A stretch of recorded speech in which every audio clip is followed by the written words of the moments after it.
So, Do I not give him one? I'm sorry. Here you go, sir. My apologies.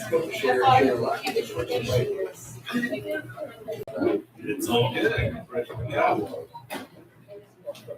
All right, we're gonna be hearing from a variety of people here, and we're gonna start with the Center for Life Resources Beyond Life.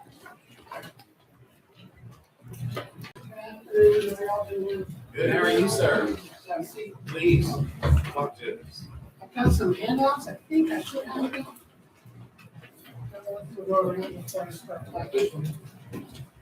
No, that's the letter, this is actually some data, just to let y'all know how things have been from July to July for a whole year, and with our services. Did y'all have too much?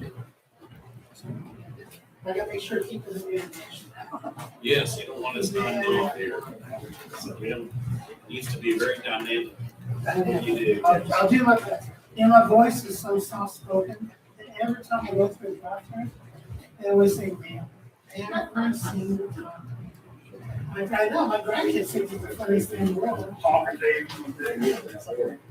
So does everybody have a copy? Yes, sir. So this is showing for the last 12 months, well, for July through July, how many people we serve in our different programs throughout the center for the year. And you can see that we serve a total of 2,694 people during the 12-month period. And so there's a couple of things I want to bring to your attention. If you look quarterly down, it says crisis AMH.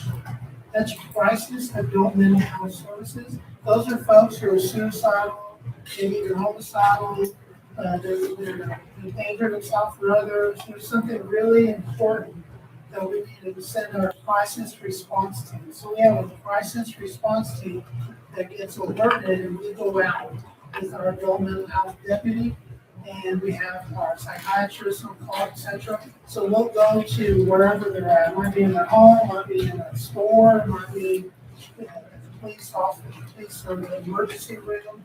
But we have 633 crisis calls, and that's a lot. That's a lot. Of all the counties that we serve, this is the highest. This is just Brown County. And this is only Brown County. This is only Brown County. Let's go last year. July through July. Okay, so it's a 12-month period. And so, and that number has consistently been increasing every year. I'll be at the Capitol on Friday of this week, and we've already been told that this next session is going to be even more fruitful than the last session. However, this next session is going to have the most money in the history of Texas. They're projecting that this next session will have the most money in the history of the state. However, for behavioral health, we're going to have the least amount of access to funds. So right now, we were around 48 in Texas. We ranked 48 out of the 50 states in funding for mental health. And we're going to go down to 49 from 50. And in a couple of categories, Puerto Rico is better funded than we are as Texas.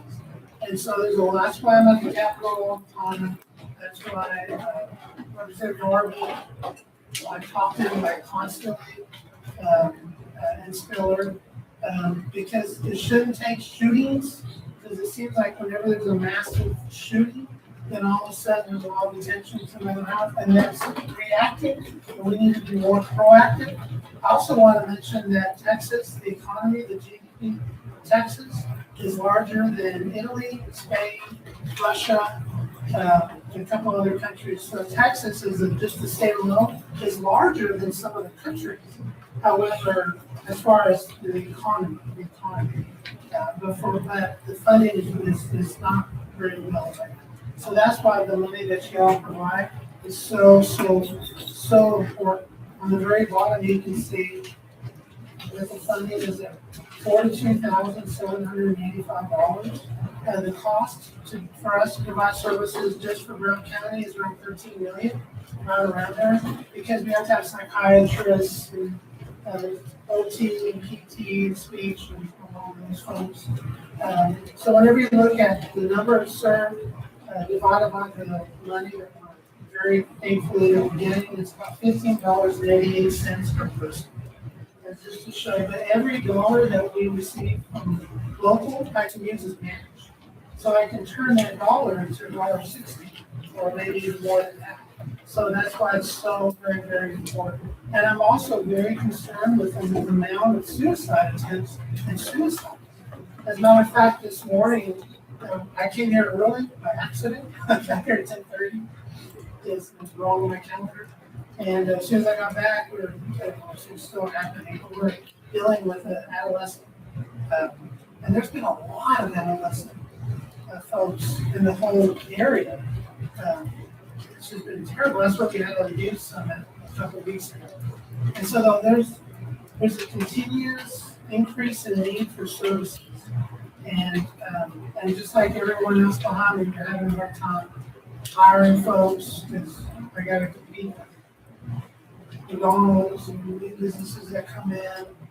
A lot of times I can't hire just anyone because they have to have credentials, etc., to do the work they can do. So that gives you a snapshot of what we've been doing, what we're up to. I'm a real big, I know Joel understands, I'm a big proponent of not being abusive of money. Frugal, yeah. I'm real, like 1 year I gave money back. There's one more like $50,000 a year to transfer, but you're letting it go down. Well, I think we still get those funds. I don't know if it's, if that's, Past 51, 750 now. yeah. And that's, That's a different fund. Yep, it's the same thing. The transport rate's gone up $1,750. I can hardly hear. $1,750 more. and the reason it's gone up is because we're doing more transports.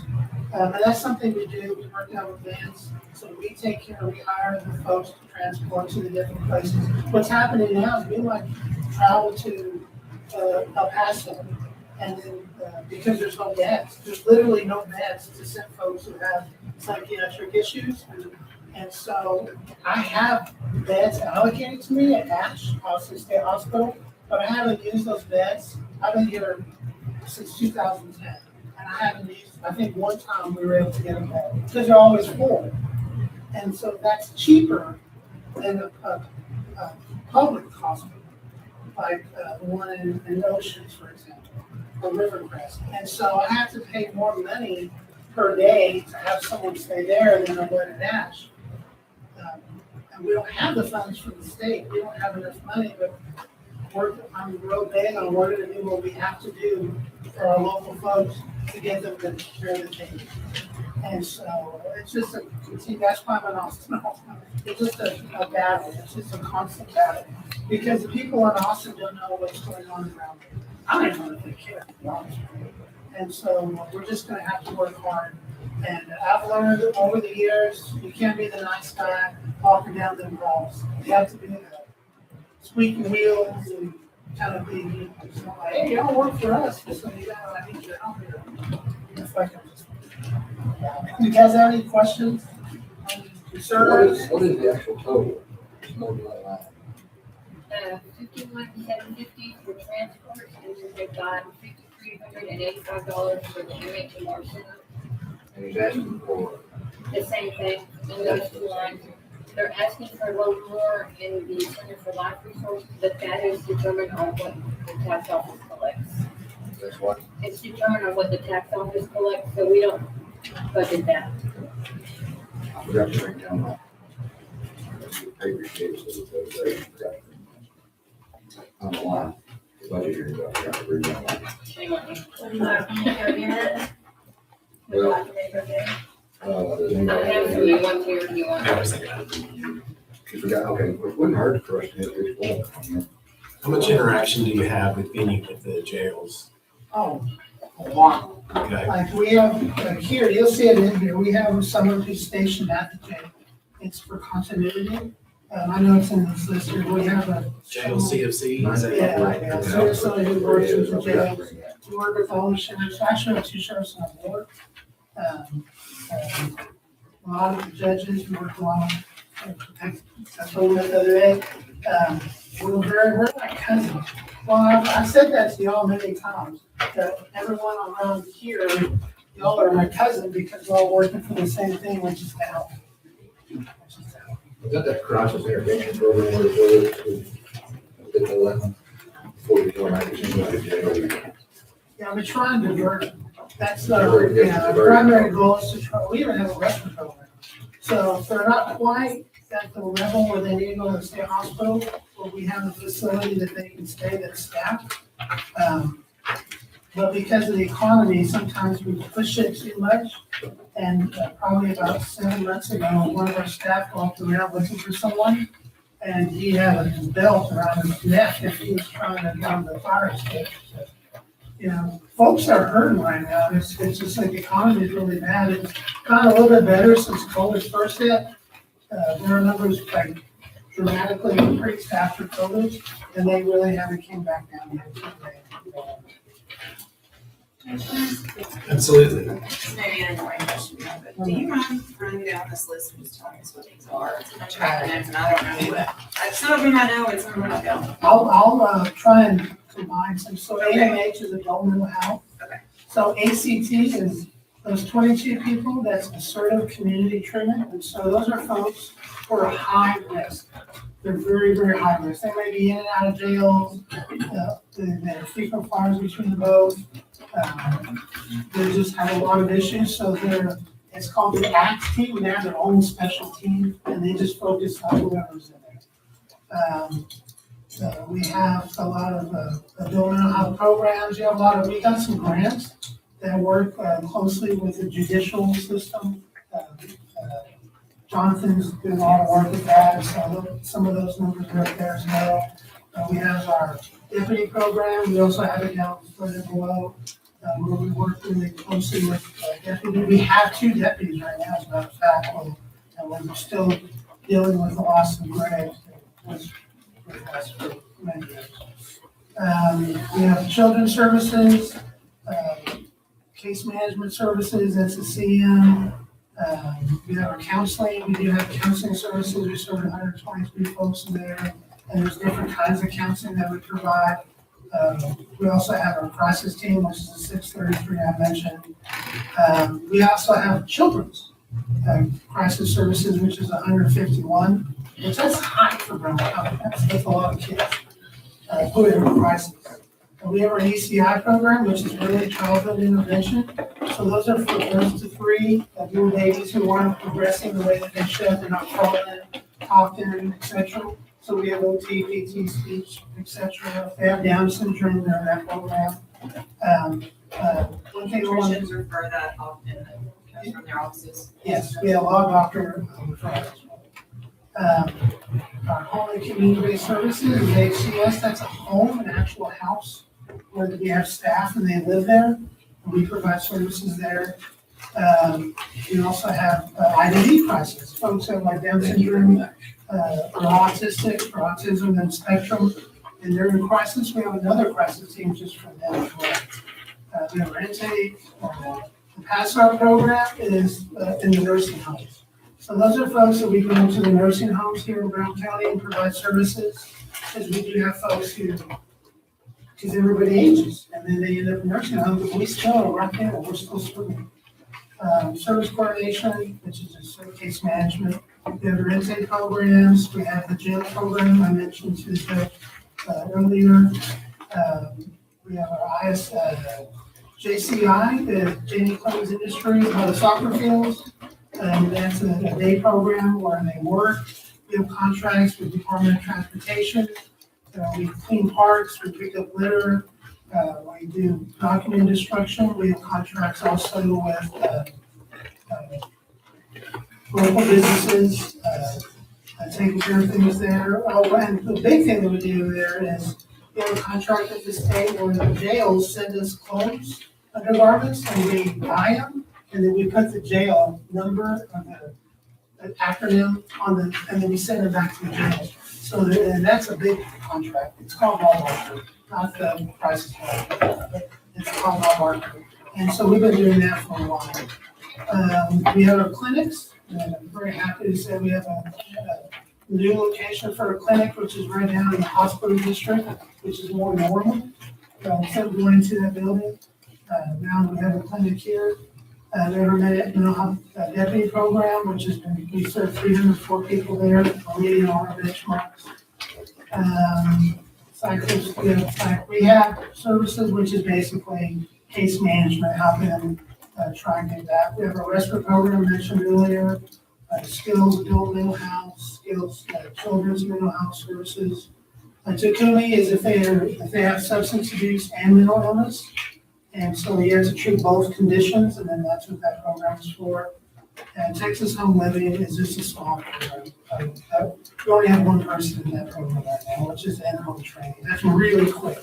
So that's, Yeah, thank you. No, I just. yeah, there's a lot of acronyms, and just when I think I know them, they can't. So any, What's your service area again? we covered 7 counties. It's, Mills, McCullough, Comanche, Brown, Coleman, Eastland, was that 6? Callahan. I'm sorry? You in Callahan? No, we do 7 counties.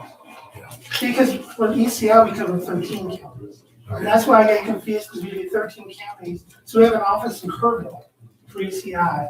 So we go, it's Coleman, Comanche, I keep on saying new counties. Comanche, Brown, Coleman, Eastland, Mills, McCullough, and Cincinnati. Okay. That's it, Cincinnati, yeah. Okay.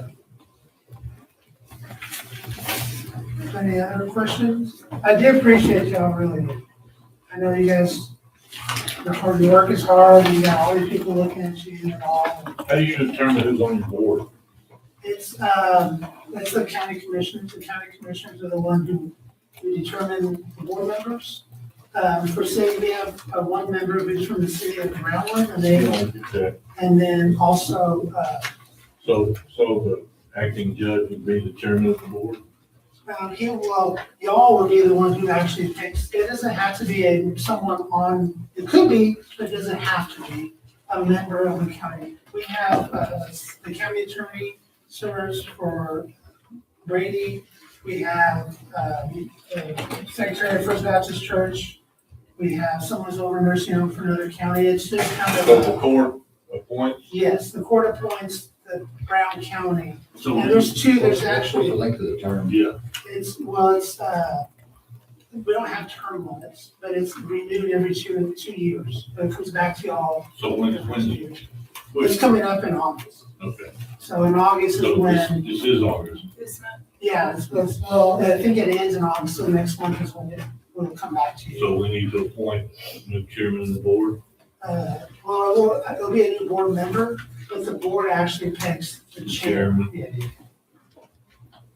We need to- yeah, it'll be at the end of this month, so next month. But there's 2 members.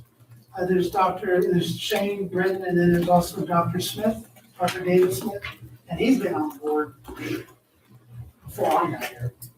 And so it'll be those 2.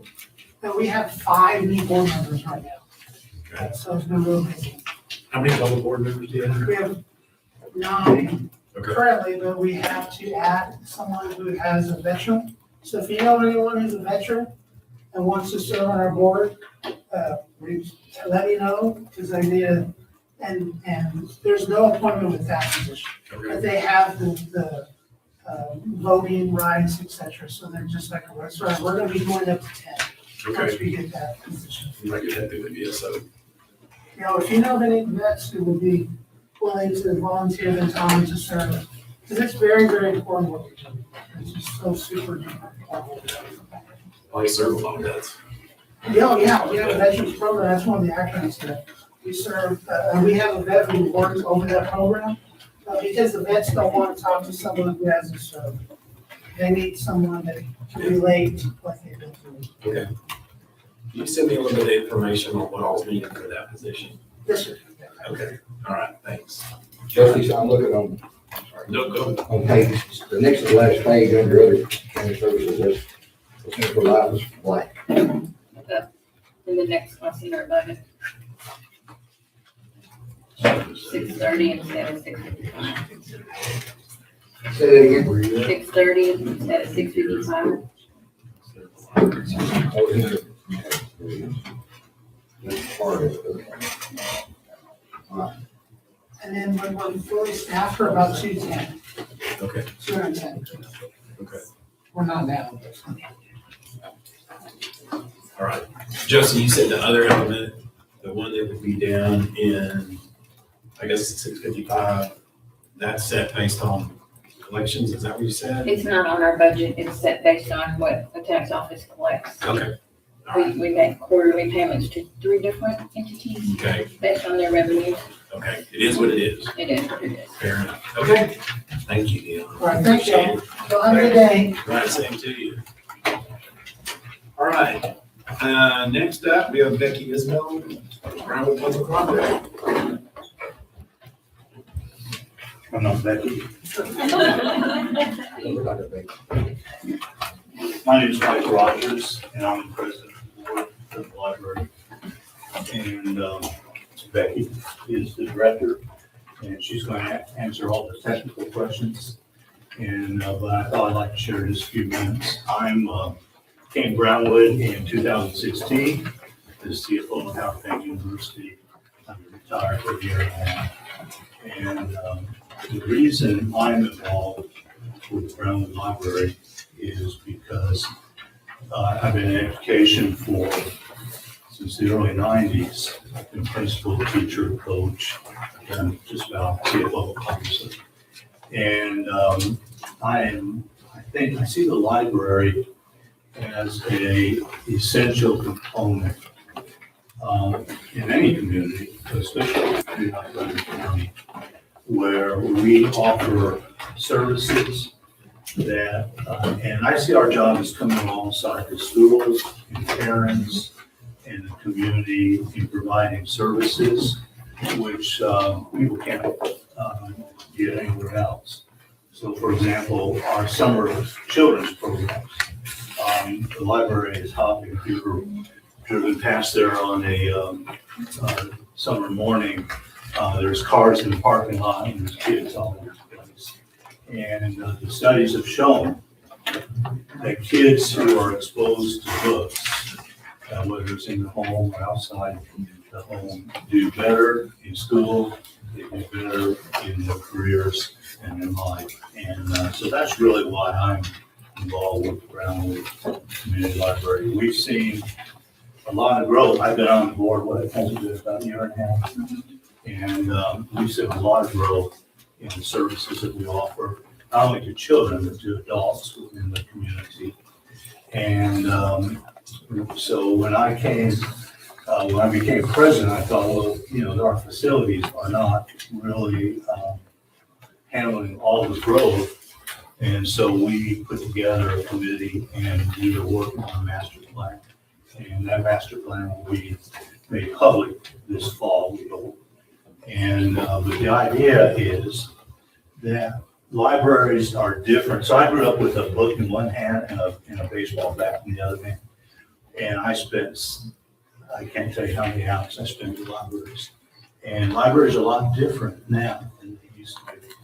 And as part of our master planning process, we hired an architect firm that does nothing but libraries.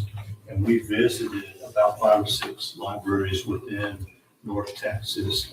And the modern library, of course, has lots of community space, lots of books, of course, but maker spaces and different kinds of services for the community. Anyway, so that's our vision for the library. We are unusual in Texas in that we are a nonprofit organization. And now the city of Brownwood provides us with a very generous stipend every year. Brown County is generous as well. That's it. Although we service residents throughout the Brown County community. And so I guess what I'm saying is I think we're just a vital part of this community. And when I was at Howard Payne, of course, I was in the position you are, trying to figure out budgets and all that. And of course, we always had issues regarding buildings and facilities, and we built buildings and all that. I used to tell my people, I said, with this university, the heart and soul of this university is in the classroom. And it's interacting with kids and students. And I would make the same argument for a library or a museum or schools or whatever. The heart and soul of Brown County is young people and it's the services that we offer. So I guess I'm open for questions. Very good. I apologize. Increase you're looking at is. We are asking for a $7,000 increase. 4,000. 4,000. Good try. We would take a $7,000 a year increase, but we're asking for a $4,000. And we are, we're like everyone else. Expenses are going up. We provide our employees with a raise for the first time this year in several years. And we continue to add to the collection, possibly not utilities, insurance, you guys. So anyway, we think this is a pretty modest request. I was looking at this compared to other Texas libraries for, Yeah, we're underfunded. the population still almost 28, 48. One's on 17, 16, the other is sort of more. Your total is 1891.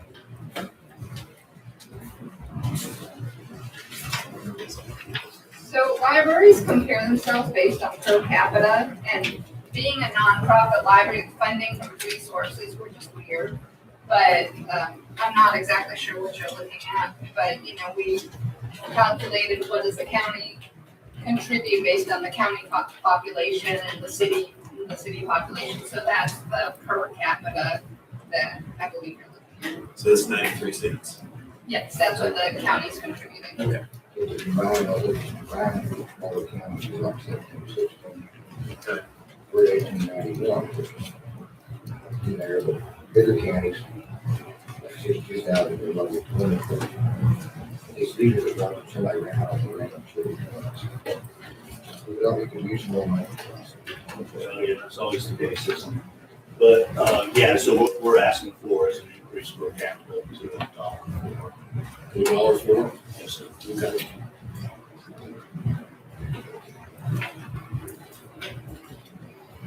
Another one of these pictures was my daughter at 3 minutes. That's like we're on break. That was an accident, wasn't it? I did not know that was in there. That was a good move.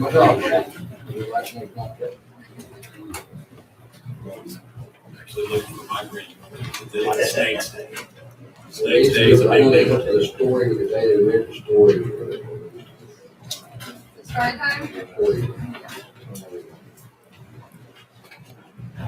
Any other questions for? Thank y'all. All right, thank you. Good to see you. Thank you for coming.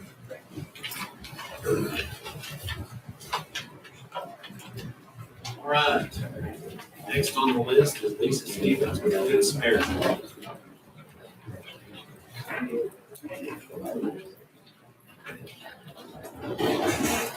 I say that southern women glow, we don't sweat. If you park way down there, and just as you start walking, you see an empty parking spot, you sweat. So part of that. Good afternoon. Good afternoon. I don't know if it's good to see you. How are you? Good to see you. I never met you personally. Hi, I'm Tom Munson. Hi. Pardon my rudeness. Steve, Very that's nice all to meet right. you. That's okay.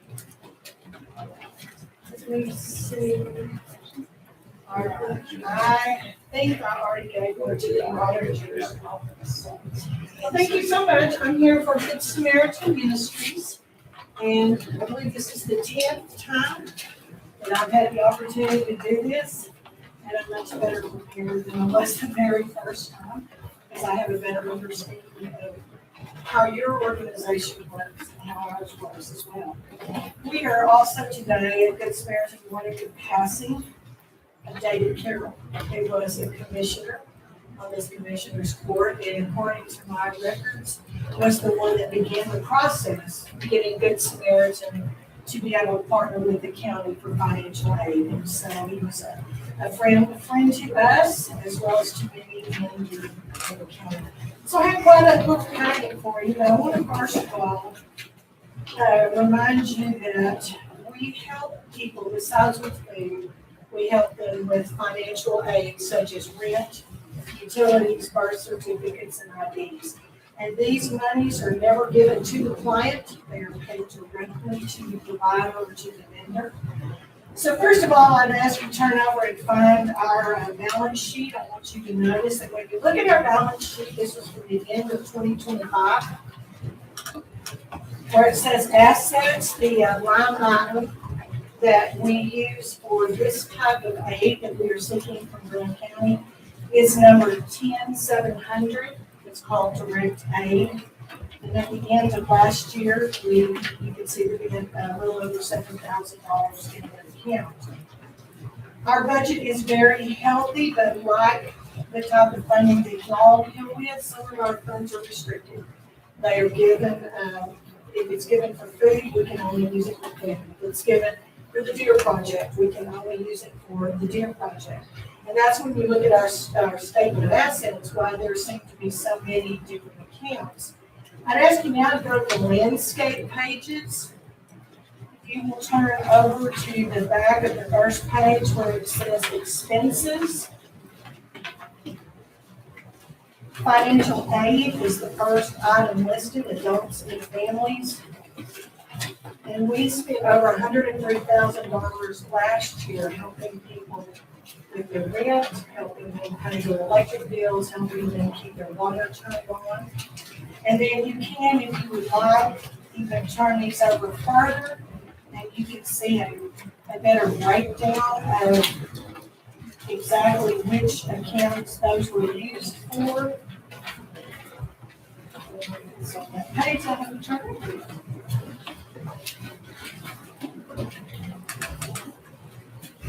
There you go, and they're all there. But it shows which ones are water, which one is for electric and gas and so forth. And so many of our gifts are given specifically for one project or one. And as you go back to our asset sheet, you can see we have monies that were given only for the big project, which is something we do once a year through the Graham County Youth Fair. We have funds that are given just for the Deer Project.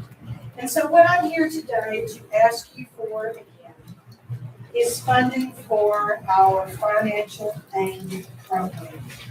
We've served, if you'll notice, I've also given you a vendor sheet to kind of give you an idea.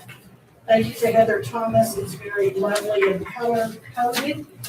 This is the sheet I would call your attention to now. It shows you what went for rent. It shows you how many men, women, and children were involved. I know that y'all are in positions of great authority, so confidentiality is much respected. But what I want you to see as you look at particularly rent, I want you to notice that many of the vendors for rent are local property owners. And so when we help someone with rent and have them stay in their apartments, we're actually helping residents of Graham County. So I noticed that they're mostly complexes. I'm seeing one that Roman Apartments definitely is. There's a Darby Properties, Turnkey Properties. Let's see. Well, and some of that coaches, because there are some private property owners that don't want to mess with it, they would just rather evict. And I mean, I can understand that. You don't have to do with that. So if you'll look on the second page, there's Renee Allison. She's a property owner. And I'm just going through just the grant because I can tell you that is where we need the most help. we are already out of rent funds for the whole month of August, and this is just the second week of August. Rents have, like everywhere else, not just Brown County, they've skyrocketed. And so if we're going to help someone, say with 20% of their rent, and they have to pay a portion, we're having to pay $500, $600, $700 to help this family stay in their homes. So the rent is the area that we could really use the most assistance in this year. We're asking big, we're asking for $7,500, which is an increase over what we have been receiving. We had a 40% increase from last year over what we had to spend on rent. And that is why we are asking for the increase, is because we want to be able to keep people in their homes. Also, you may be aware that Brown County Home Solutions has dissolved their operation. They were one of our partners, and they are in the process of dissolving all of their help. And so when people come in and ask us for help, about the only place we can send them is churches. And we're very thankful that there are some churches in Brown County that definitely do want to help with that. I want to remind you that clients never touch this money. In fact, it goes straight to either the property owner or the landlord. We don't send the client with a check. In fact, many times the property owner will come and pick it up from us, or we'll go to them. And so what we're trying to do is be just a pass-through for any assistance that you would like to give. It would flow through us to the clients. And I'll remind you, we only help once in a 24-month period, so we're not helping every year. The client, the family is required to pay a portion of the bill. Usually we do 10 to 20%. And then it's not uncommon for us to also be working with church benevolence funds. And sometimes it will take more than just us to help someone stay in their home. And why do people come to us? Why do people come to us? You know, I think that's always a fair question. And I think we all have to be careful of our prejudices. You know, there are those that sometimes we hear some stories. A lady just woke up from a coma in her house and her bills were all her. Okay, that's not the ones we get. What we get is someone who lost a job because they couldn't work. Often, and we see a lot of folks that are laborers. If you don't work, you don't get paid. And so when a family faces a shortfall, they do what we often refer to as the bill lottery. Who gets paid this month? And it becomes a very vicious cycle. I know I got asked last year, do we follow up on these clients that come in? How do we check to make sure they're doing okay? We hope that once we have paid their rent, that we have helped them through this crisis, but that's what we're for. We're a crisis helping with financial aid. We're not here to, although it would be nice to bring in a financial counselor to work with families to make sure that this never happens again. But we do have a record, and so if someone comes back to us for a second time, we know that that is the case. But every month, because we track this as well, at least 30% of our clients are brand new every month. Some months it's more than that. So we are asking for $7,500 that we will use to help families to be able to pay the rent and to be able to stay in their homes. And just thank you again so much for the opportunity. I know everybody comes in here today has a good cause and has good reasons. Just hope that they should consider where it all goes, that it would keep us in mind as well. Do you have any questions? Anything? So it's probably obvious, but MFC, That's miscellaneous, and that's going to be your IDs, birth certificates. I'm right here. This column. Oh, Well, that's what or is it mother, male, father, children? female, children. The MIS No, that's what I figured it was, but I don't know if they want to claim the NPA or the WNBA, but no, miscellaneous is birth certificates and IDs. yeah, no, I was just trying to make sure. Yeah, male, female, and children, yes, sir, thank you. We'll just see. So you're asking us to increase what we give and it would be used to help with rent. Only with rent, yes, sir. We have a partnership, a subsidy with TXU. Okay, And if you look at our balance sheet, you can see what we had at the end of last year. They give us about $15,000 a quarter. It can only be used on TXU customers. okay. So then we also Is have, that strictly for utilities? it's Strictly strictly for for their electric. electric bill? Yes, just their electric. And then we also have a partner subsidy with the city of Briarwood for water assistance. Okay, And in both cases, we only pay on the bill. We do not pay reconnect fees. We do not pay first and last month deposit. And same on the rent. We don't help, we're not the ones helping people get into the apartment. okay, So we don't have any deposits or anything like that. It's strictly when someone is behind. okay. So it's an increase, you're asking for an increase of 2,700? Yes, just for that. Because, again, we helped 3 people in our area out of granddaughter this month. Because one is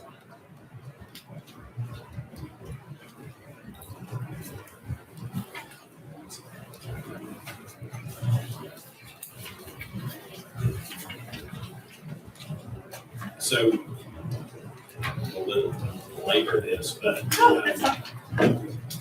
so all the money that we give is used for rent? Absolutely. Not just this increase? No, and then also, we put money with that as well as what you give, and if we have occasionally those folks who, we have a couple of dollars that we haven't in mind yet, because of situations in their family, they often give to our homeless program or to rent assistance because they have a family member somewhere down the line. Is there a reason you wouldn't just want it given where you can do anything with it you want to, as long as it's supported? Yes, we are very blessed that people who support the food pantry do so consistently. Yes. And we do our empty bowls fundraiser for the food pantry. So, the food pantry takes care of itself. The, Food for Thought, which is our backpack program, people give to that because it's a child and it's the face of a child. But rent is one of those things that people struggle with heavily because it's like how, the human side of us wants to know, how did you get into this position? But honestly, except for the grace of God, any of us could make 1 or 2 wrong decisions in life. So yes, sir, that is really where we find ourselves needing the most assistance at this time. Okay. Any other questions? All right, thank you very much. Thank you, and it's okay, it's my pleasure. Thank you. Same. All right. Brown County Museum of History. Kendall Howard.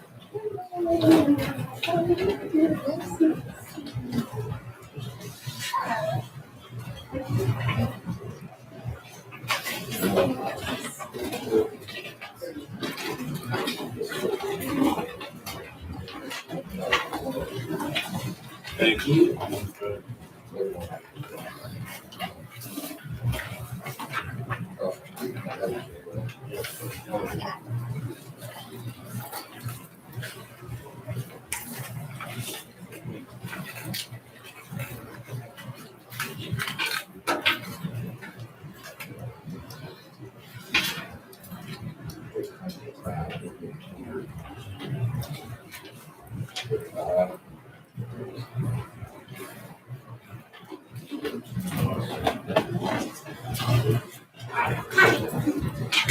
For those of you that don't know me or have not been to students in Nevada, I'd like to tell you a little bit about it. My name is Kendall Howard. I'm the director of the Brown County Museum of History.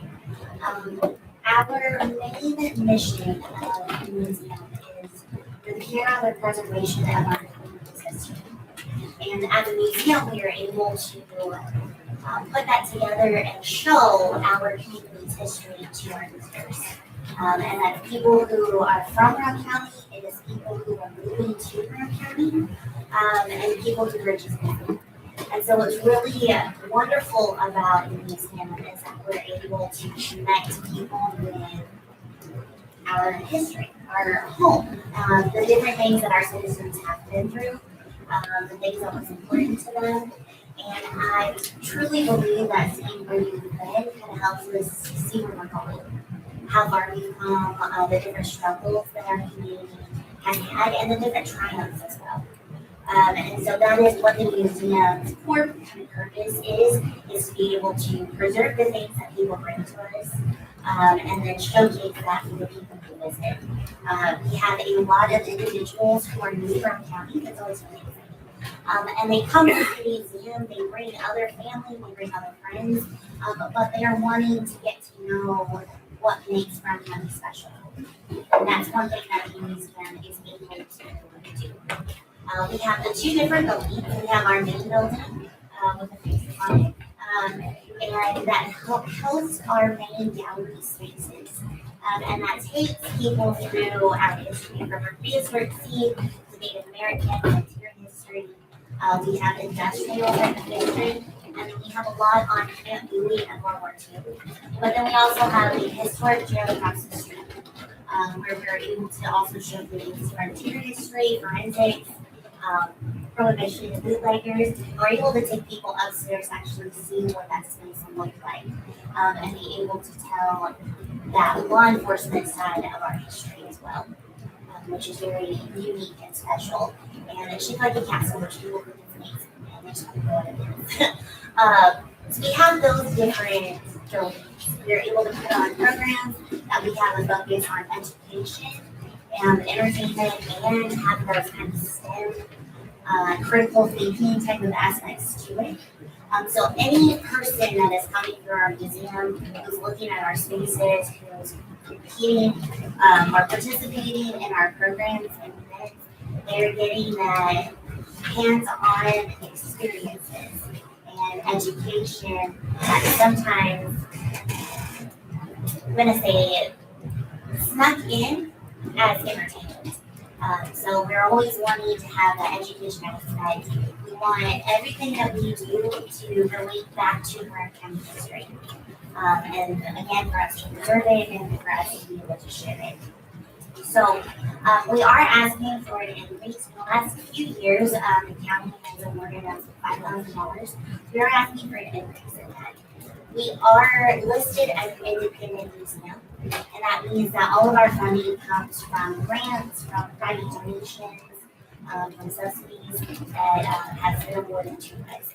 The thing about grants and private donations is much of that is very restrictive. We have a set of rules that we have to follow in order to spend that, and that means that there are some areas where we need a better focus on, as far as what the museum needs to be able to help preserve that history and be able to showcase that for the people living here. So the areas of focus that we are looking on here, for what our request is from y'all is really looking at electricity for the historic jail. We're looking at it for a portion of our staff. Right now, we have one full-time employee and we have one part-time employee at the museum. And we do cover the two different buildings. And so a portion of our ask would be going specifically to our part-time employee to try to help sustain them and hopefully in the future be able to turn it into a second full-time position. But we do also have our children's programs. We have a lot of school tours that come through for the children in our community to help them learn a hands-on experience through history that kind of enhances that educational interest. So we do have a portion that we're asking to kind of go for, specifically looking at that side of our school tours that focuses on our frontier history, forensics, and different things like that. And then also for our water and trash utilities at the jail as well. Y'all have any questions? Are you the full-time employee? I am the full-time. It was really exciting last year when it Did the museum a while back get a very generous contribution from the Yes, we do, and that is listed on our balance page. The thing about that very generous donation is that it is very restrictive. okay? And so we have limited things that we're allowed to use that for. One of the things that we've most recently been able to kind of pull some of that from was the opening of an H.O. Kelly exhibit at the museum. We were able to do that in January. H.O. Kelly was a painter in Blanket who became famous later on in his life. And he was a self-taught oil painter, kind of in that rural structure. And so we were able to put an exhibit together specifically for that. A lot of the funding from that very generous is specifically looking at how to enhance our education and exhibit programs there at the museum. All right. Any other questions? Thank you. All right, thank you all so much for Thank your you time. very much.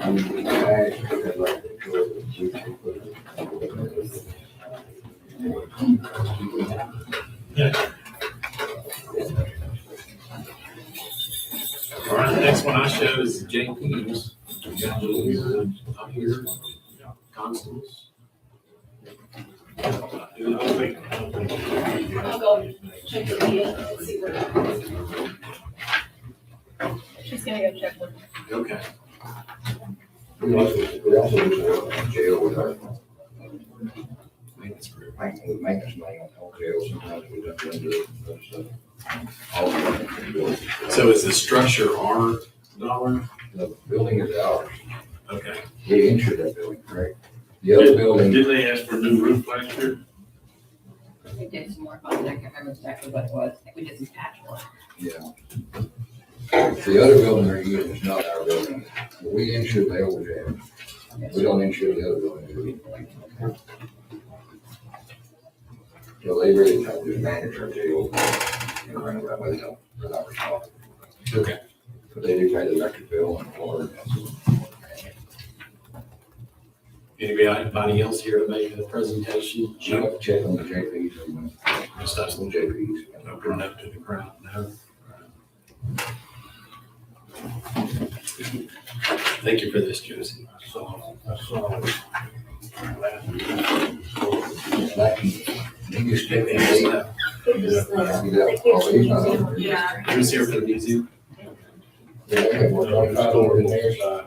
They have 2,500 to get an asking addition. Commission at, I've got down here, 2,500. 2,500. Yeah, they only give us a bill at the end of the year for copies and stuff that they make for meetings. So we don't just give them a check. No, they request a Okay. stipend or whatever they expect. Yeah, 2,500.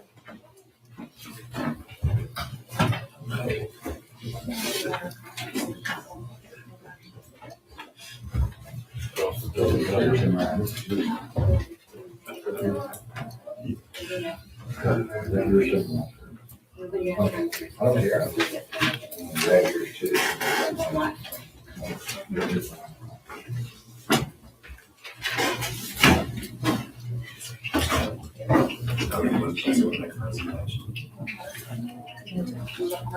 Okay.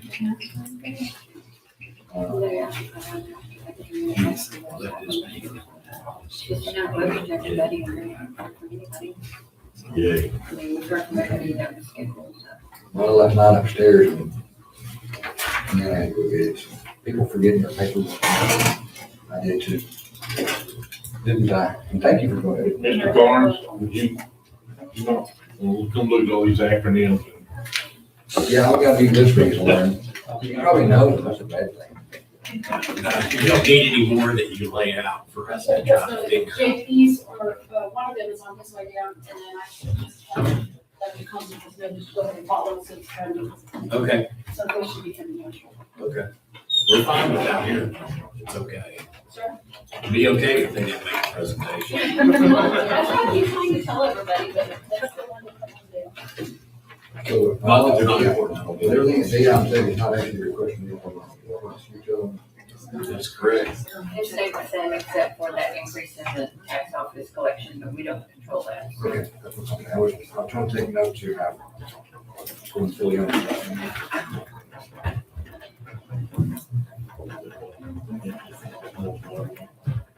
I could get on my nerves eventually. Tiana's working, Tiana's working Trying on to it. hear, say, Tiana, like, these kind of noises, that kind of noise. I'm sure Tiana's not the only one that gets on there. She's the only one that knows it will attack over it. You don't like it, that's just a- No, she'll be, She's she's beyond today. I'm scared, but I do respect her. I give them fidget spinners when they sit in my office because they're constantly doing something, so That's because they just want to get out and serve and they just, that's, yes. when they're delayed, it's hard. That's what it is. I wasn't here, that wasn't me, I get over here. I just feel like, I'm sure put that's, my mom ears on and just turn it all like, eyes back in your head, ears around. Are you getting comments from behind? Yes, and David's back there doing this. Joel's trying. It is. So I know, I'm having time, so I've heard, how did you know I was doing that?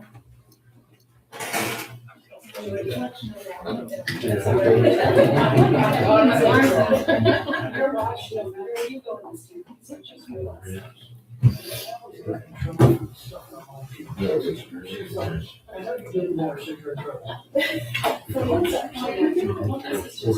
Both things I do.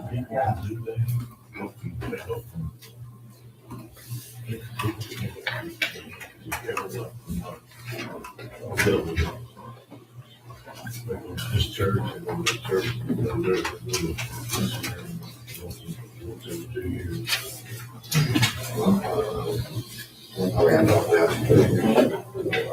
Yeah. They go. Same one, yes. No rotation. No. well, we used to have to budget a certain amount of money every year for it.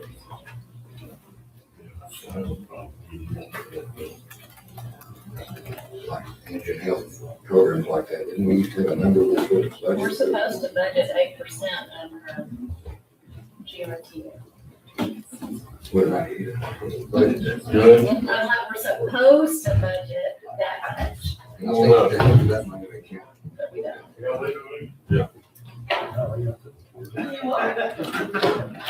If I had the red card, I'd help you out. Hey, Judge, how are you? Good, how are y'all doing? Great day. Oh. All right. Let's get started. I don't know that we had any big changes on our day-to-day budget. The one thing in question was our salaries.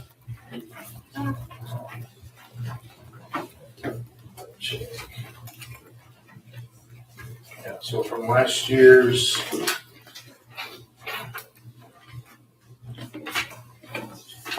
last year's budget, I think we each, and I'm probably supposed to be right on, so You're on your own, sir. I guess I'm by myself. Here he is.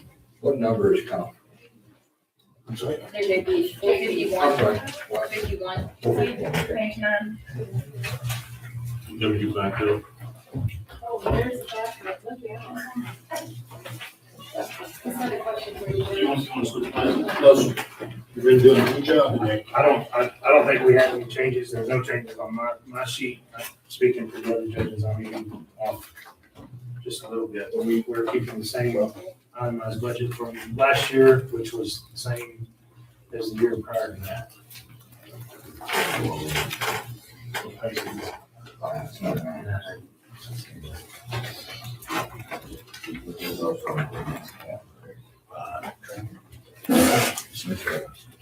I think we discussed basically, we're trying to get all salaries the same as the other positions, correct? So that originally, last budget, we had conversations with previous county judge and you guys about bringing our elected pay up to the other elected officials' pay.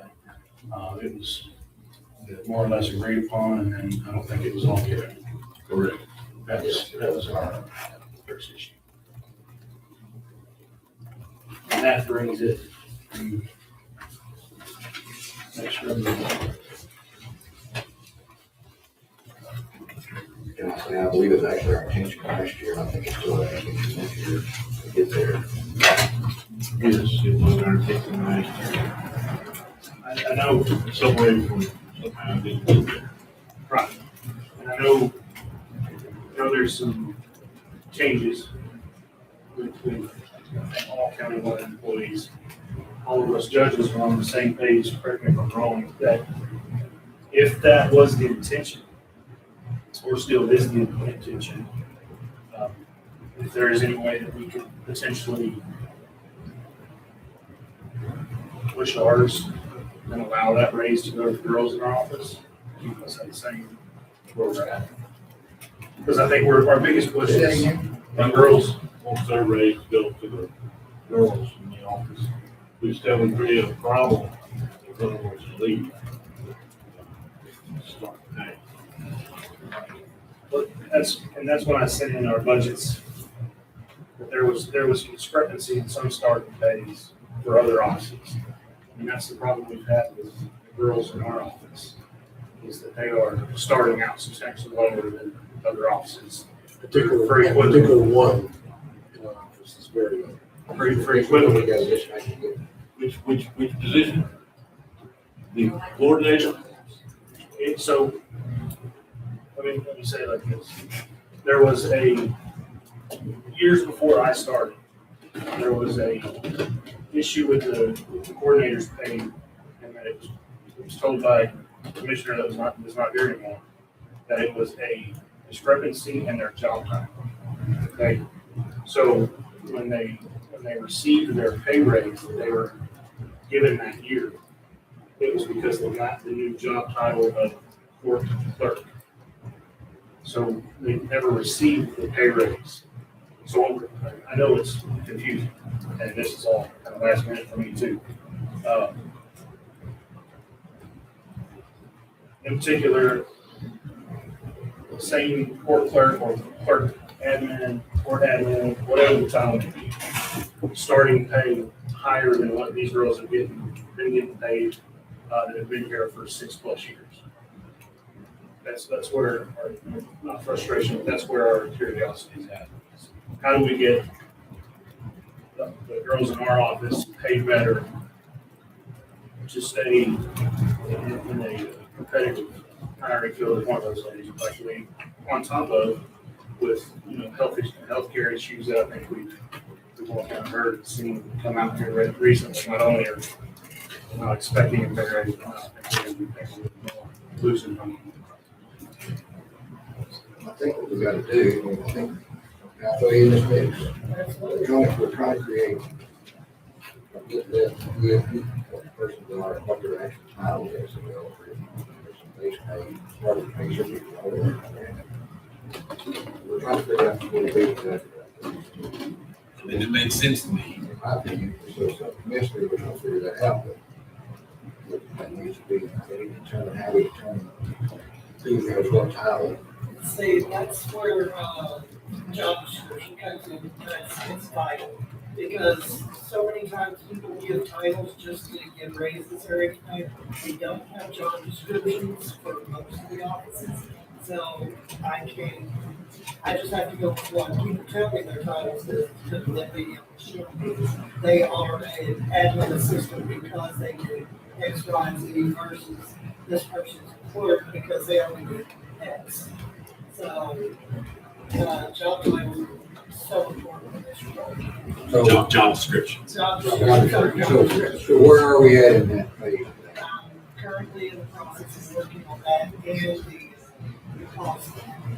Okay, so that's probably what we done before we do our budget. Nah, with the, So in respect to that, I would rather actually change it as a term, if the term is later on, actually gives us job description, I think we need to change it to a color. To really address it to the point. So y'all gave me some supporting sheets. Honestly, I apologize, I didn't know you were coming today. We didn't, Have those changed? No, sir. What I submitted to you was, and I agree with Mr. Kelton, that I think the biggest issue is certain courts are, they have different titles for ladies doing very similar things. And that we're not being changed across the board. Okay. The ladies in our office are lacking on that. Okay. So everything I sent you is what I have here. Okay. so basically clerks, if I can echo that, basically clerks, our girls are clerks, and so, I don't know, what is the competitive position?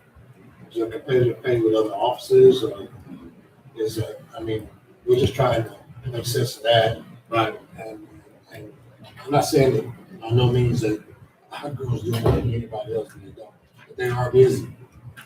You know, So your girls classified as clerks, or they classified as That's court coordinator? That's the issue that we're having. I don't know what you want to title. I don't know. we're doing I mean, I have two court, what we call court clerks that manage 2 precincts each. Okay, and then an assistant court clerk that manages all 4 courts in the criminal side. So it would be the exact same as the county judge's office or the county judge's court clerk or whatever whatever her title is for you. County attorney's office, I believe, so as a chief court administrator, court clerk. We have 2 ladies in our office that deal with 2 full precincts on all court-related filings, scheduling, everything.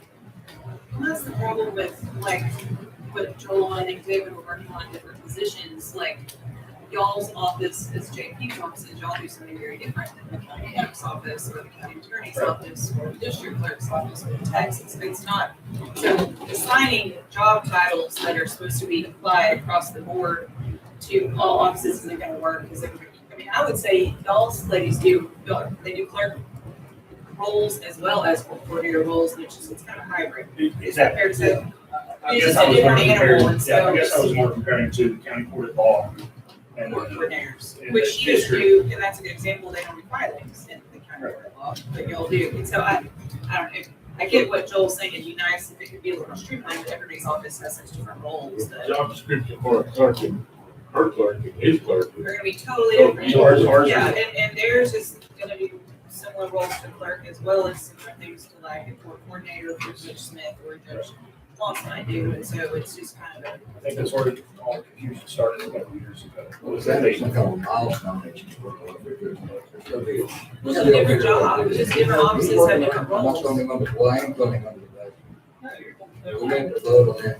We need to we need to establish some way. Without it being willy-nilly. They said he And said- that's really working.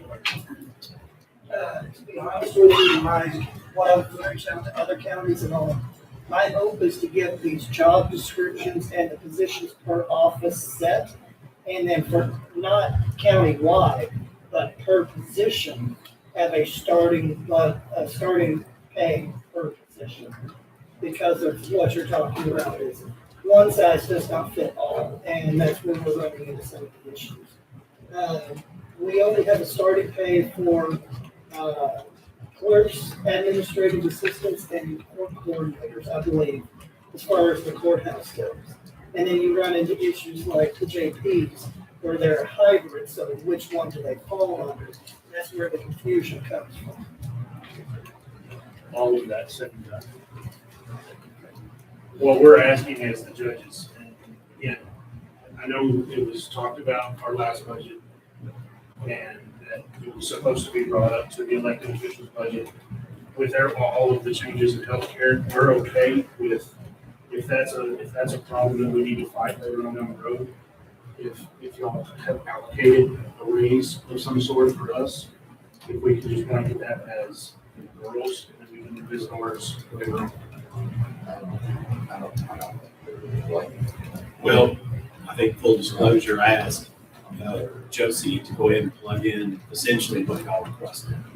So understanding that I'm not the czar, I can't make things happen. But right now, I think if you look at the JP salaries, you look at that increase, that's where that's coming from. You see that? no, I'm sorry. So look in your budget, On page 9, Mary, page 9. if we'll go ahead and do the constables. It goes from 101 to 115. If you want to go ahead and do the constables, then we'll go through the budget and explain to you what was done. Okay, that sounds good. So, So we can talk more about it in detail. bottom line, what, I'm still asking for your advice. They asked for 10%. Interesting, okay. I'm not, I don't think so, myself. Yeah. Thank you. But I also say, if we're gonna give y'all the reason to say this was the most good review. You have to look at it at the same, you have to look at it at the same point. If ladies that are doing the same role are getting paid more than ladies in office that are doing the same role, then it should be across the board. But I agree that maybe it's something that needs to be looked into, where there's a way that you can. That's just our side. That's for y'all. Thank you. Sir. You gonna be around? You leave? Yeah. Oh, no, I'll be around. I need to holler. Mr. Lappy, did you want to make a presentation? We don't have to listen to it. Yes. Yeah.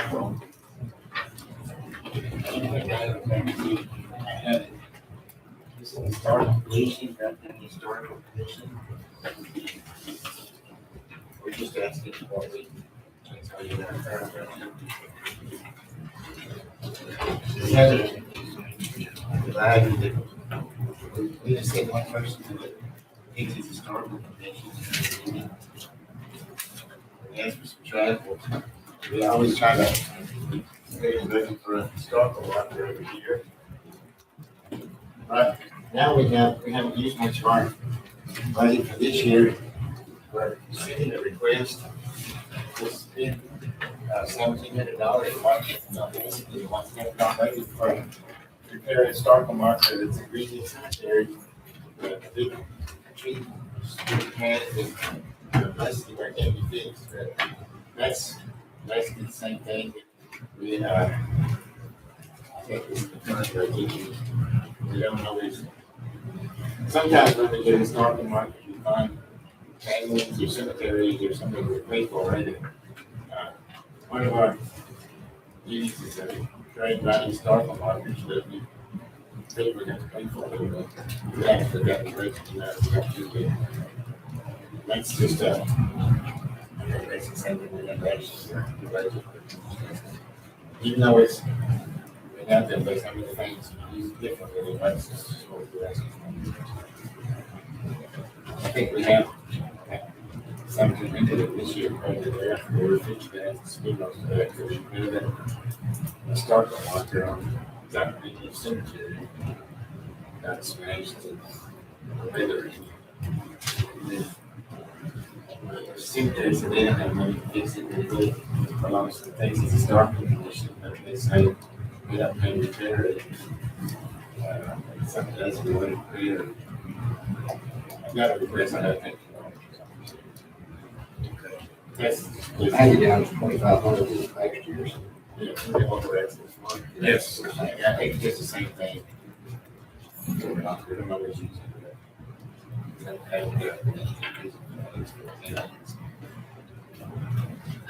Fire roads is the only part of it. And it's supposed to have a historical position. I'm sorry, I'm tired of hearing you, I'm sorry. Sorry. Every county is required to have a historical commission. Required sometimes you just ask to have that. You have questions. I think it's been that way for a while. I think it's been about the same. Okay, I think we read Right. that. That was easy. That was quick. All right, thank you, sir. You take care. All right, the last that we show here are the constables. See some in the back.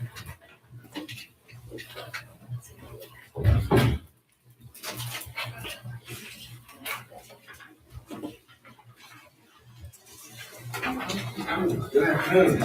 Good afternoon. What do you want to tell us? I know last year, y'all upped this audit to the same operating expense. I believe we went from, one of us was already at 12, y'all, we were at 10, y'all. We still make the mileage? Yes, sir. The reimbursement, yeah. Yeah. The reimbursement. Reimbursement. And What page are they on? Page 14 to 15. 15, excuse me. And I know some of us are real close on the mileage already. Like this time, first part of last year, I was averaging about around 54 to 60 papers a month. First 3 months this year, I averaged 91 papers. Then 82 the next 3 months. Was the average, for sure.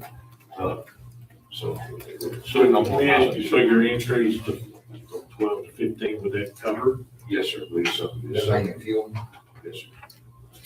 For vehicles?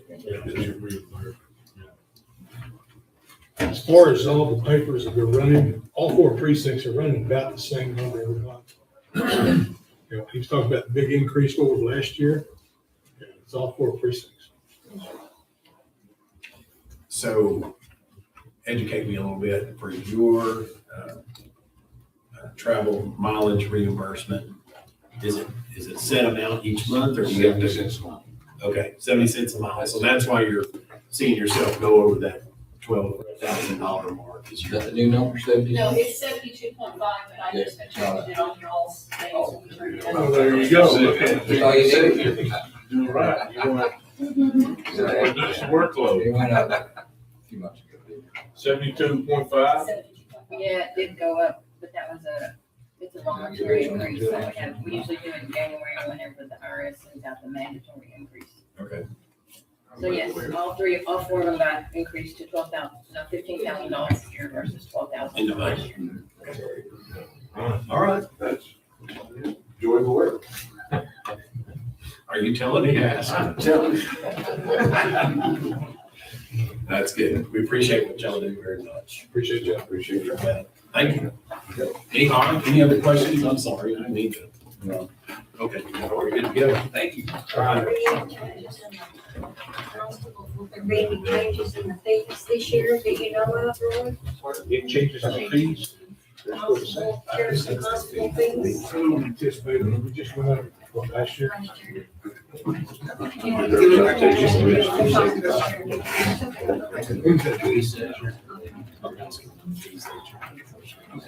You know, you've done that. Who sets the constable fees? Who sets y'all's fees? Here. They do it here. Okay, hold on. All right. Okay, thank you.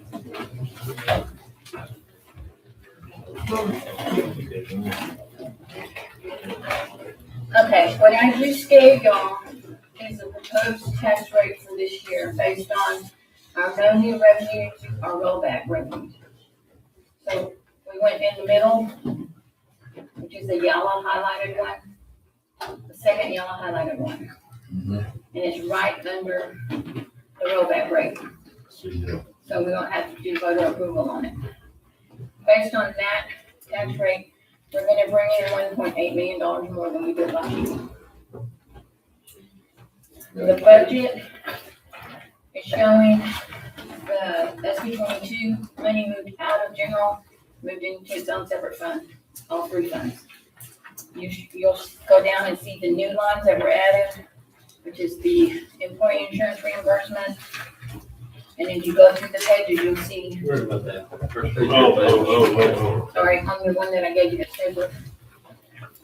You'll see new amounts that came across, or anything that was changed, anything that was increased or decreased throughout the budget. You have any questions? I'll let y'all peruse that if you have any questions. So the employee insurance reimbursement, okay. That's a new line. That's an income? Yes. So I asked auditor's office to kind of identify out here where there's any changes so y'all can see it real easy. And I know that took a lot. We should be able to do that ourselves, but I appreciate it. It helps. There's a lot of things to look through when you're sitting there at a meeting.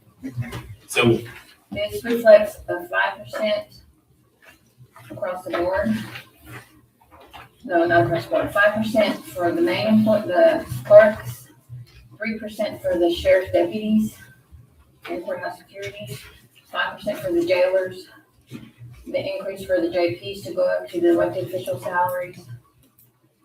And the request you asked me to put in there, the corrections that we talked about, that I was under the wrong idea. And if you'll notice that the appraisal district tax collections went up quite a chunk, why did they go up so much? it's just based on what their budget is for the year. We don't have any choice in that matter. They just send us their budget and we have to hit it. Fair enough. So Vance, Sheriff Hill said that if his guys were getting His step step raises, They they did did not not get a get the, okay. Correct. That just includes whoever got the step raise, got their step increase, and then everybody else, if they fell under the 3% for the deputy Okay. clerk, Okay, and the jailer fell under the 5%. so they didn't get the step plus 3. No.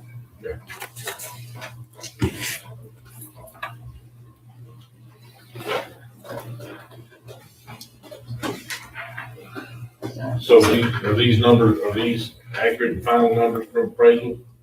Yes, so they do, I sent them a blank sheet and had her look at them, and she said they were correct, so she gave me the correct figures, and we, like I said, we usually just go right under the rollback rate, so that we can raise the most that we can. So remind me of what that highlighted number right there is. Okay, the highlighter, the top number is last year's rates. Yeah, this one. This one right here is the frozen tax revenue. We cannot, they freeze the revenue for the senior citizens. There's a set rate that, you know, when you see. Define senior citizen. 65 and over. Wow, there we go. So those are the taxes for the senior citizens. I know it's that hard one. So are you. That's correct. Yes, sir. You brought it up.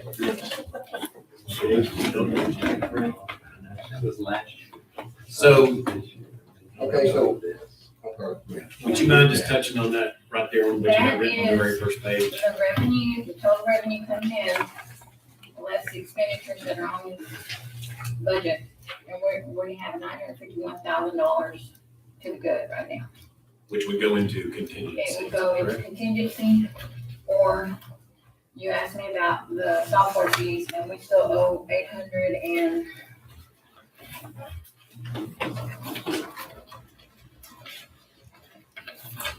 we still owe them $804,000, and we got $40,000 in the ARPA funds to pay, left to pay in there. We've expended nearly everything but $40,000. So that money, that 951 is gonna get eat up with the computers only? Basically. With Tyler. right? So what's our yearly obligation to Tyler after they go live online? 300.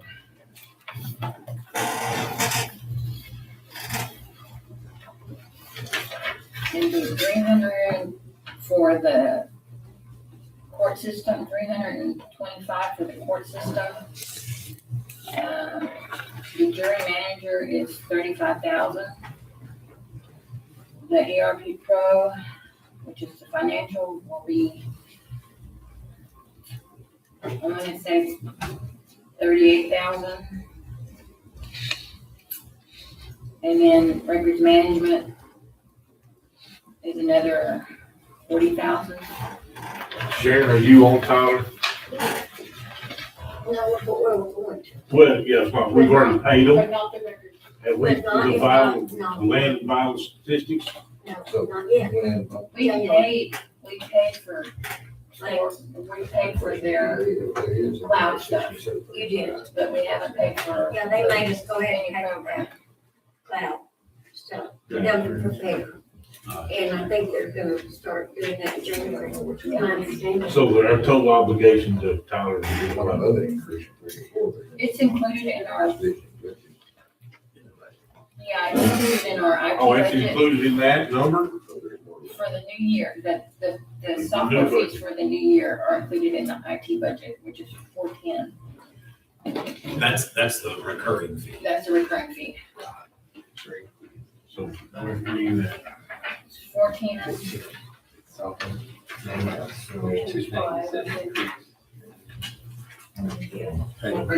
Yes. Yeah, you'll see the software fees went up quite a bit. So, went 75, went up to 75. So also, we're having to double dip because we're paying net out of for another year's worth of mine. How Yeah, much next is year that? we should be able to reduce that by the net data fees.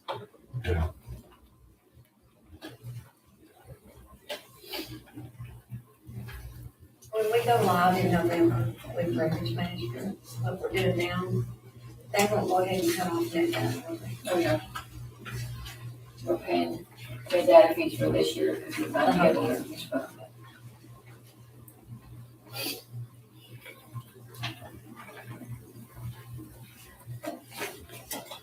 Josie, can I ask a question? What department is all this? 455, Different. Justice Center expenses, it went from 1,000 to 102. I had it wrong last year. Should have been but they gave us 102,000, so we budgeted 102,000 out. You know, that was standard, but we won't go and budget it. That's what I thought. Yeah, It's brought in last from year, the- I didn't realize we had an error. Okay. Still like a big time.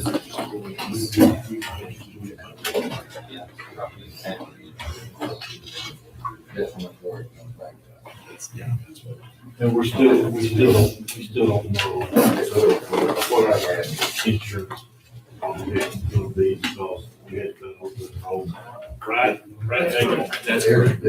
So there could be additional, There could be addition, and there could be additional dedication, relations, that people can take their, certificates off. yes. Yeah, this is reflecting what they have now. Right. So if they just, it's spouse and children, then it's showing that. If it's spouse, No, I get it. I get it.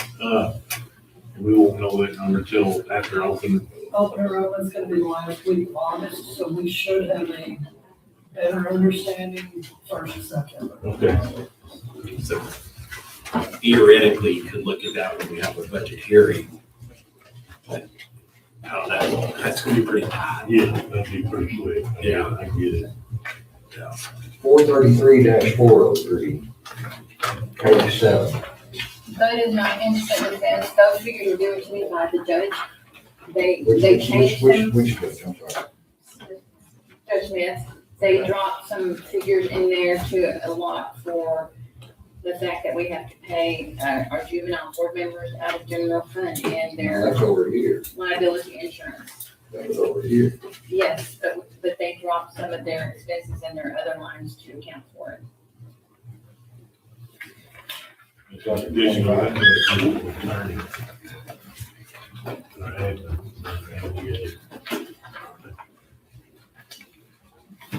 I can't. I All don't right, understand. I'm still not sure. 433, what was it, 40? 403. What?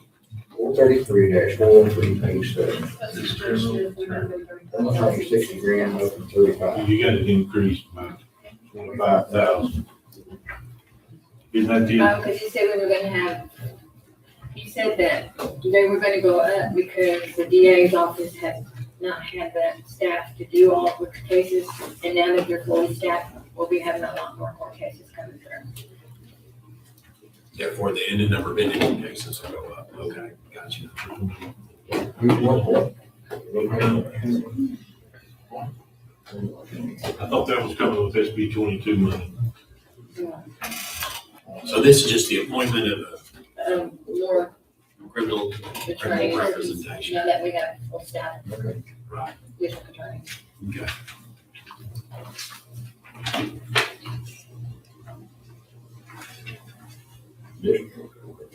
See, that was.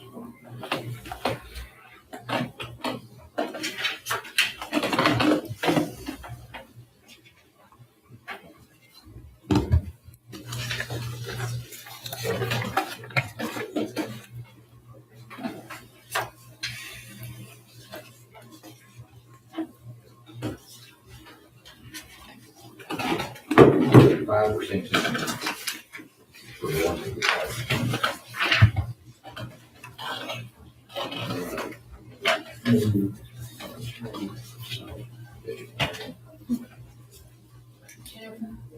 Did you have to do, have you started? The new year is between two. Yes, we do. I mean, I turned in the one that we do. 24 to 24. And I haven't heard back from them. Okay, you didn't put it in there. But 476, 105. Page 11. Oh, that victims coordinator, Yeah, you wouldn't have put that in there. it is in the regular salary. What? Did I separate it out on there? Yeah, you didn't mark it as new or change. Well, no, because it was already in the budget. It was in his budget, we just had a revenue line item offset it. So it was already in last year's budget. He just requested that. No, it's been in there, it's just, we had a revenue line offsetting it, It was paid for by that grant, yes, which disappeared. so that grant money disappeared. And this, that number right there is pure county It money. was 38, it was currently, we're getting 38, so this is in 5. Yes. So the 32 plus that would have made 38. Yes. All right. Hard to tell. Okay, I think I'm ready now.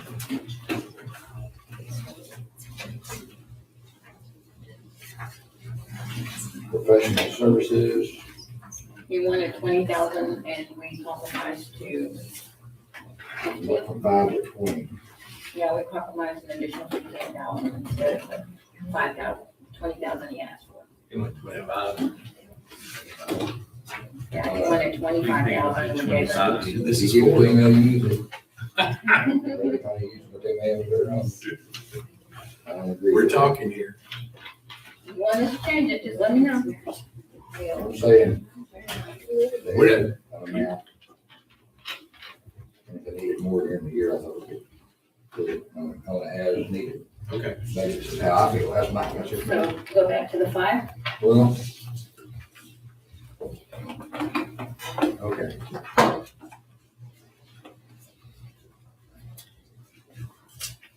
I'm the only one person talking about this, right? That's what they wanted, a lot more money in special service, where they can use some of their money or ours is there, they're gonna use ours first, rather than some of the money they got, I feel like. Some of those things we could do on that case basis, that's one I was talking about before, on that. Yeah. I'm still kind of there. Okay. They want to increase it into this case, but they can actually. Okay. So That's just me. It's just one. I don't think it's- Realize this is not the budget hearing. We're just talking. This is a workshop. It is. So part of this whole thing was to just give you a picture. I'm gonna throw a question on the side. Okay. It What's that number again, Joel? was, 476-400 from the lower, Page Page 11. page 11, a little over halfway down. I believe that's it. That one's fine. Yeah, 20. Her salary is 50,000 for the residents. I'll see that.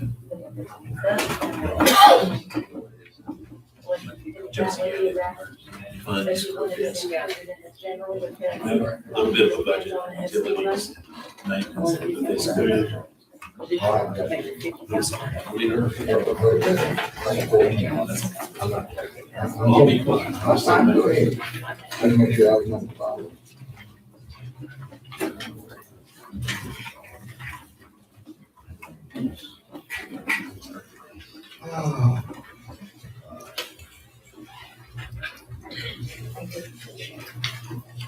So the big salary increase in elections was.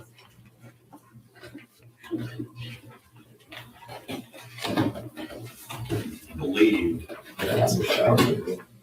That's not the rate. No election, it's because she moved, Yeah. she got Boy, moved from out the, of county judge's budget. Okay, that is,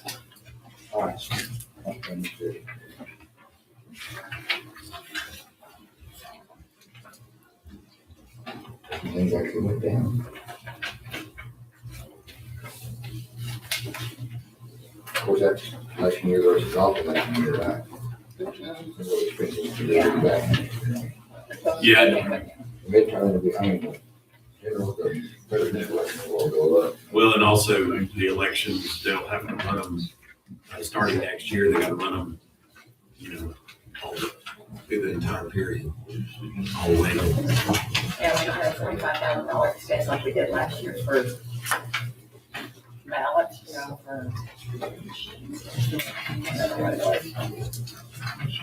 for maintenance. Here's our treasurer's officer salary down.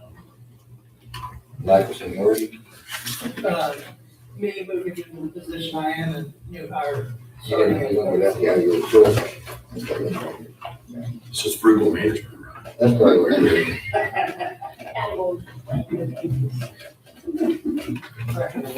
Well, we know you're going for another employee.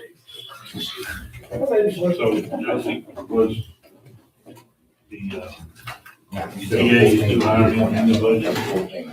Yes. Wasn't not a new hire, he was already in the budget last year. What about, emergency management? They fixed it. So there's a new hire there too? A new hire, no. What is that for? The helper? Yeah. Yeah, he was asking for it. I don't think that anything, I didn't ask Josie to put anything in yet, because that's kind of a late conversation. We can start talking about it.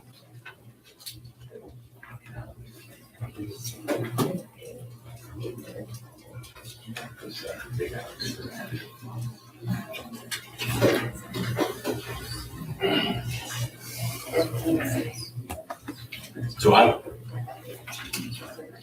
don't know in the past if y'all gotten this kind of this early. Well, we, at some point, we get A lot the more different. line by line deal. Yeah. It'll take a while to go through the line by line, but we didn't have a vote. We voted like the day before or the week before. I just want to make sure y'all are aware of what I'm saying here. And so that's why, I asked for help in identifying those things that have changed.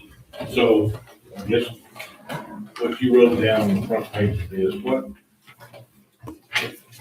was our net increase from last year to this year? Our revenue, our Yeah, from ad valorem, 1.8 million, 1.8. that's just in general.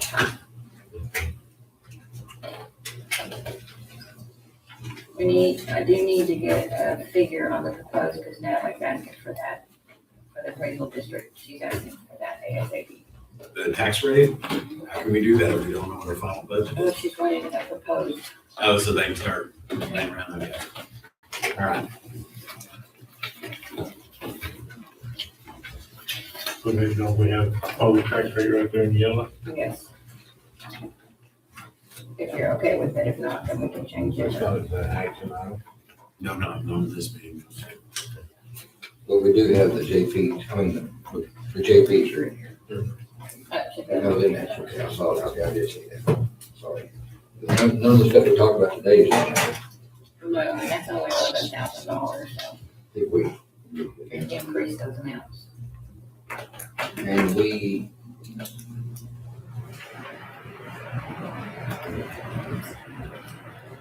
Now, there's another that you talked about. Bam. Right. The extension office. Right, that's not in there, is it? No, but Okay. like I said, we can put all that, what's left over in contingency and then just use it as we need to. Okay. Software. We'll just figure it out. Exactly, maybe both.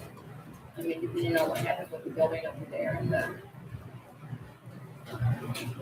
whatever balance on, whatever we don't have to pay for software fee, we can probably just, computer application. We'll talk about that.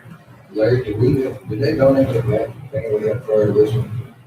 It's a car that donate to that, extension office is right now. It's a huge van with a pretty decent.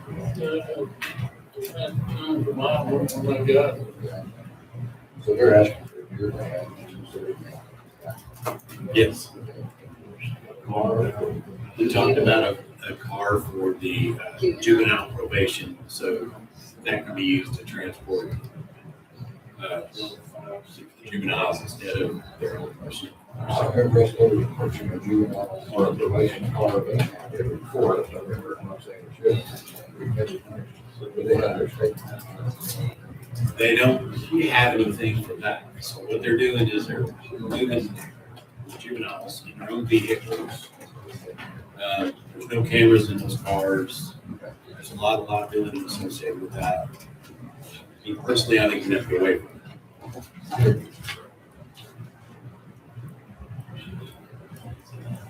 So Cliff, we discussed, Cliff, and we now discussed. You know, very, very busy office. There's other duties that need to be done. We talked about. Budget. Communication. What do they call that, Cliff? What people don't do, we really need somebody to build that, because all our social media stuff, also, action something gets tonight. With all the different medias and stuff, including social media, so build up, so we're all on the same page. And so very busy, so don't have to sit, again, big take on the do that also. At the same time. So I'm not really for it, not against it, but I realize how much goes on in that office. You realize it's really. In Cliff's office. So. If we can find money, I'm not against it.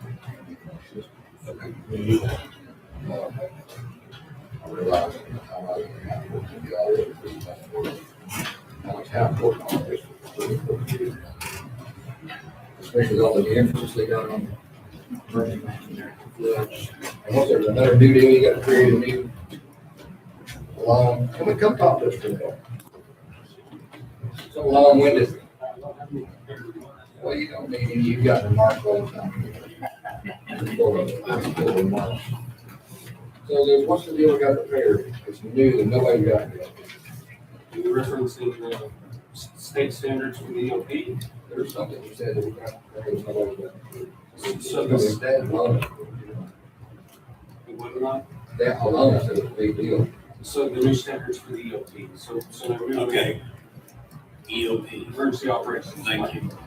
So the state issued new standards in May, where that plan, which is our all hazards emergency management plan, now moves from a 5-year cycle to a 3-year cycle, and they've added 5 emergency support functions, or ESFs. And we also have a plan for in addition to the existing 15 ESFs. Emergency support functions that make up our EOP, emergency operations. So that's one of the biggest challenges. Move from a 5-year to a 3-year cycle, additional 5 ESFs for planning component only. So is that what you're referencing? One of the things you mentioned, you said it makes like a big deal, is it a big deal? It's a huge undertaking, actually. You can't just copy somebody else's, because nobody else is gonna get it. Right. They've sent new standards with new templates, but we have to build those out completely. Can we charge other counties to take a look at ours once we're I'm retired. We charge them. done? We want some money. No, I'm joking. So there's that piece, then any other changes on the legislature makes in the next, in the next session.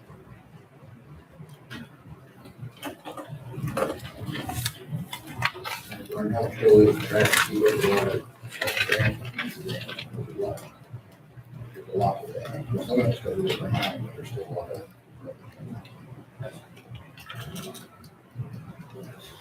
Anyway, I'm just throwing it out there. Anything else? I don't know, I'm just throwing it out there. You got something? Joel, when is the renovation going to be started? We're gonna have a meeting about that next week, we're gonna talk about that. We're gonna come forth, looking for the commission grant for the contractor and, accepting the base of the plan. And, doing the asbestos studies, and that's all. There's 3 hours, correct? scheduled for next month. Is the building been vacated? It is empty now. Very empty. Is the money already budgeted for renovations? No, I'm thinking, in my opinion, we're gonna get a good idea what the cost is gonna be for that, and then what it's gonna take to finish up our IT related to my from the rebuild of tax measures. Finance that and finish the Do you plan on being in that building this year? I mean, next year? next year, I think next year. I mean, we're gonna be going, I'm at the end of this year. No, sometime next year, I think it's very feasible. Honestly. A lot of work to be done before. the Yes, end. well, I think once the money gets, I think it will snowball. I think so too. That's over my thoughts, and I'm on, because we're not even having finance. Majority of that, or whatever, because we already paid for the building. But the renovation is not gonna be budgeted for this budget. No, But we're short, there's no guess, but we're short, enough money to finish our IT project. Right. And we don't want to spend all our cash on hand finishing out the building. So we need to get it done. We want to do it once and do it right, what we're thinking for in the future, not what we need today. 15 years down the road, so. And, it may include an EOC, or emergency operations center, which are maybe some grant funding. I learned that from Slips. So, I mean, there's a lot to it.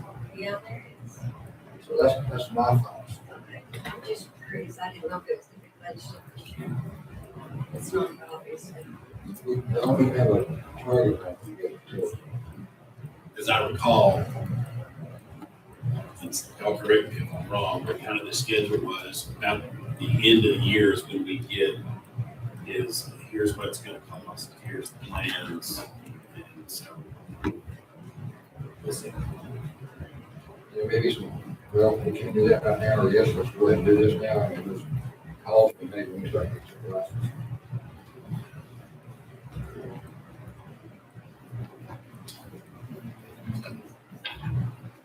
I want to talk about two things here. So that y'all keep me straight, the maximum increase we can do before we have to go to a rollback potentially is 3.5%. That's the max, right? And that's on collections, based on collections. So in a way, you could look at this budget and say it's about a 3.5% increase, which is very much in keeping with inflation.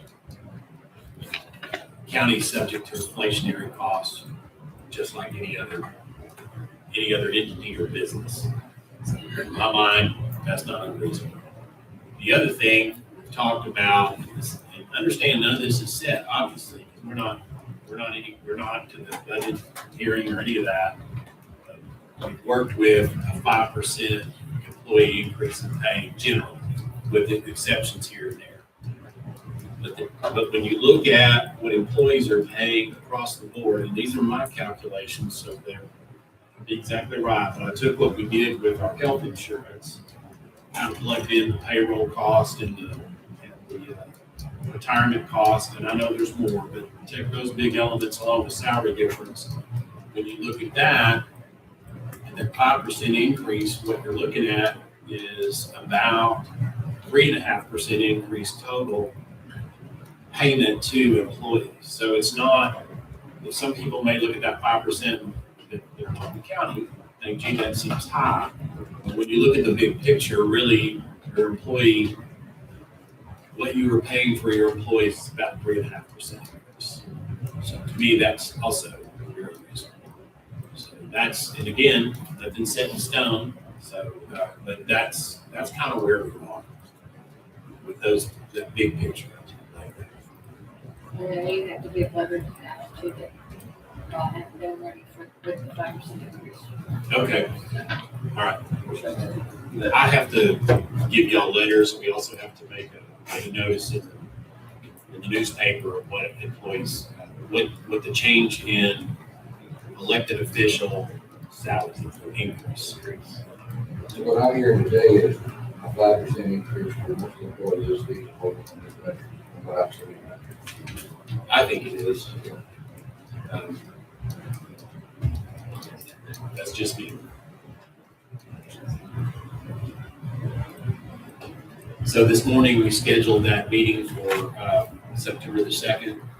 That is intended to be our budget meeting, where we do all of this officially. If we can, we'll have to have another one. But I think we can get through it. So the whole purpose of this, and y'all having this, is so you can look at it and think about it, just like you said. I'm not so sure I'm okay with that. Get that ahead of time. Obviously, we can't talk about it too much. You know, think about a corner on the outside here. So we talk about it now. What I'd like to do is, from my perspective, kind of go through here and give y'all a little bit more explanation of what's going on here and what's going on there. Just from an information. Does it make sense?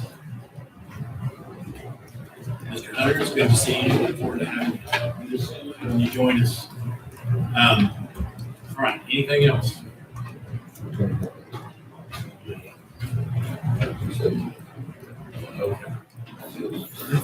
All right, then we're adjourned. Thank you very much. Thank y'all for your work. Jesse, thank you. And Valerie.